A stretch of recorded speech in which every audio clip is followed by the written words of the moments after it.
Bonjour à tous, dans cette capsule on va voir comment, encore une fois dans l'environnement de la calculatrice, trouver l'équation d'une tangente à une courbe ou à un point d'abscisse donné. Voilà, question très classique, encore une fois je répète que l'idée c'est d'être un peu efficace, pratico-pratique, trouver l'équation sans faire un travail algébrique. On ne vous demande pas d'aller chercher vraiment l'équation avec la forme générale en trouvant l'expression de la dérivée, etc. L'idée c'est juste donner d'une manière rapide l'équation de la tangente. Alors je rappelle le cadre de l'équation, f' de a, x moins a plus f de a. Si on veut chercher vraiment la tangente à une courbe qui représente la fonction f en un point d'abscisse x égale a, voilà le cadre théorique.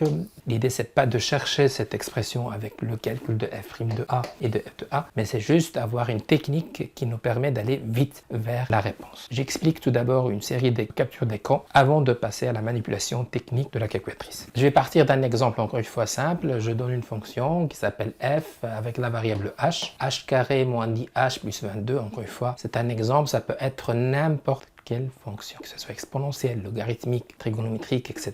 C'est pas ça le problème, c'est juste un exemple d'illustration. Ici, on vous demande l'équation de la tangente par rapport à un point qui admet comme abscisse h égale moins 2. Pour rappel, l'équation de cette tangente sera de cette forme, y égale f' de moins 2, x moins 2 plus f de moins 2. Cadre théorique, encore une fois, c'est pas mon objectif. Mon passage à la calculatrice va respecter toujours la même ligne directrice, le même fil conducteur. Tout d'abord, à chaque fois on a une fonction, on va y aller chercher dans la partie y, donc y1 qui prend f, et bien sûr notre variable est toujours la variable x, quelle que soit la variable donnée dans l'énoncé. Ici c'était la variable h qui était en jeu, bien évidemment au niveau de la calculatrice ça sera la variable x, donc j'ai encodé ici ma fonction f de h. Ici, il prend la forme x carré moins dx plus 22. Très important parce qu'on va faire une manipulation un peu graphique pour trouver l'équation de la tangente. Pour avoir, en tout cas, un rendu qui va nous intéresser, puisqu'on cherche en moins 2, on vient tout de suite régler la partie fenêtre pour y aller situer le moins 2. Bon, j'ai choisi moins 4, 4,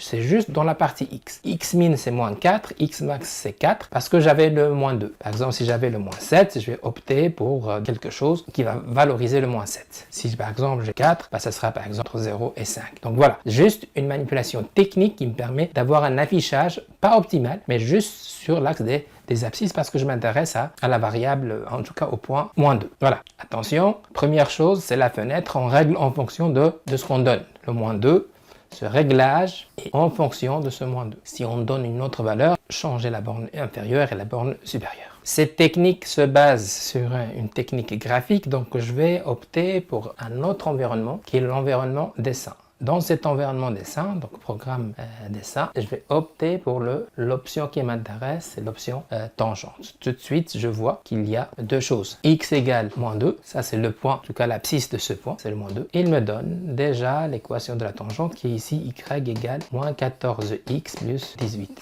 Voilà l'objectif en fait, c'est ce qu'on voulait sans passer par des calculs intermédiaires de type algébrique. Technique très simple. Si on veut, encore une fois, mais ça c'est encore une fois, si on a une question de type quel est le nombre dérivé, c'est-à-dire si on vous demande le f' de moins 2, on reste toujours dans la partie graphique, mais on va activer dans la partie graphique la touche numéro 6 qui représente le nombre dérivé. Et le nombre dérivé, on voit bien que c'est le moins 14. Ça, c'est f' de moins 2 égale moins 14. Voilà une technique graphique qui contourne à l'ordre, qui contourne le poids d'un travail algébrique, juste pour être efficace et pour donner l'équation de la tangente. Je vais appliquer rapidement sur la calculatrice ce qu'on vient de voir. Première étape, je vais encoder ma fonction. Ça va se passer dans cet environnement. J'efface ce que j'ai. Voilà. Et ma fonction, c'était h carré moins 10h plus 22. Ici, c'est x carré, donc la variable x. Voilà, première étape. Ensuite, je m'intéresse à la tangente, à la courbe, au point d'abscisse moins 2. Donc, je vais tout de suite régler. Je vais quitter. Et je vais régler dans la partie fenêtre, puisque c'est une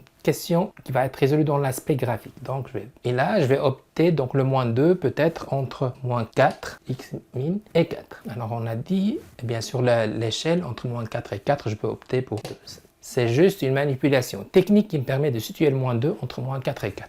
Je ne vais pas m'intéresser au reste y max, etc. Ce n'est pas mon problème et je ne cherche pas de toute façon la courbe optimale de la fonction. Voilà, je quitte. Je passe à la partie graphe. Donc, j'ai un graphique.